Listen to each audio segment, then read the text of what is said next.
Кыргызстан экологиялык бренд болуш керек. Экотуризм тармагында иш алып барган ишкерлерди колдойбуз.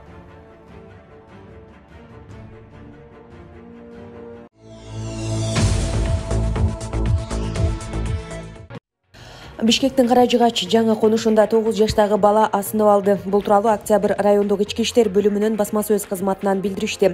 Маалыматка ылайык 18 ноябрь күнү Бишкек шаардык ички иштер башкармалыгынын бөлүмүнүн нөөмөт бөлүмүнө бала суицид жасаганы боюнча маалымат келип түшкөн.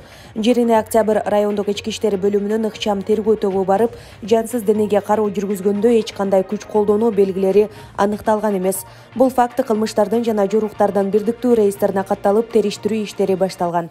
Булак Суперкейжи. Жогорку кеңештин депутаттыгына талапкер Рыскелди Момбеков жогорку билими боюнча дипломду мыйзамсыз алган. Бул туурасында УКМКнын тергөө башкармалыгынын тергөө бөлүмүнүн жетекчиси Бакыт Жаналиев БШКнын 18 ноябрындагы отурумунда айтты. Маалыматка ылайык, тергөө бөлүмүнүн атайын кызматы 2020 жылдын 5 мартынан бери Рыскелди Момбековго байланыштуу документтердин жасалмасы беренеси боюнча ишти териштирип жатат.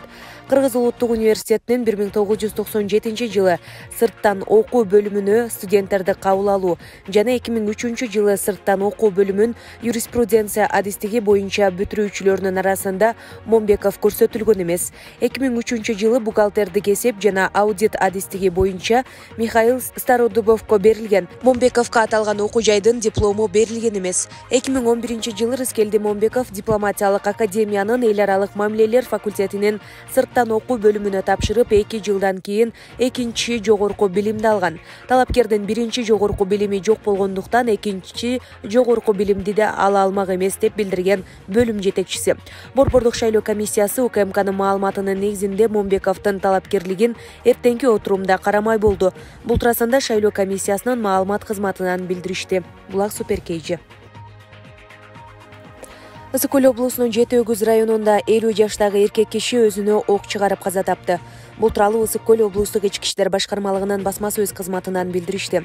Маалыматка караганда 18 ноябрь күнү саат 12:55 чамасында Жети Өгүз райондук ооруканасынын милицияга билдирүү түшкөн. Кызыл Суу айылынын 1971 жылы туулган тургуну белгисиз курал менен өзүнө өзү ок чыгарган. Бул факт Жети Өгүз райондук ички иштер бөлүмүнө кылмыштар жана жоруктардын бирдиктүү реестерине катталып, сотко чейинки өндүрүш иштери башталды. Териштирүүдөгү маалымат боюнча Кызыл Суу айылынын 1971 жылы туулган тургуну аялы уктап жаткан учурда башка бөлмөгө кирип, өзүнө таандык IG-16 үлгүсүндөгү мылтык менен ээк тушка атып көз жумган. Учурда медициналык экспертиза дайындалып, тергөө иштери жүргүзүлүүдө. Булак Турмушкейжи. Марк Цукербергдин Мета компаниясына таандык Instagram Threads мессенджери жабыла турганын TechCrunch басылмасы жазды. Threads Instagram үчүн кошумча тиркеме. Анда колдонуучулар менен текстик билдирүүлөрдү, видеолорду, сүрөттөрдү жана окуяларды, ошондой эле смартфондун жайгашкан жерин, кыймыл ылдамдыгын жана кубаттуулуктун абалын бөлүшүүгө болот.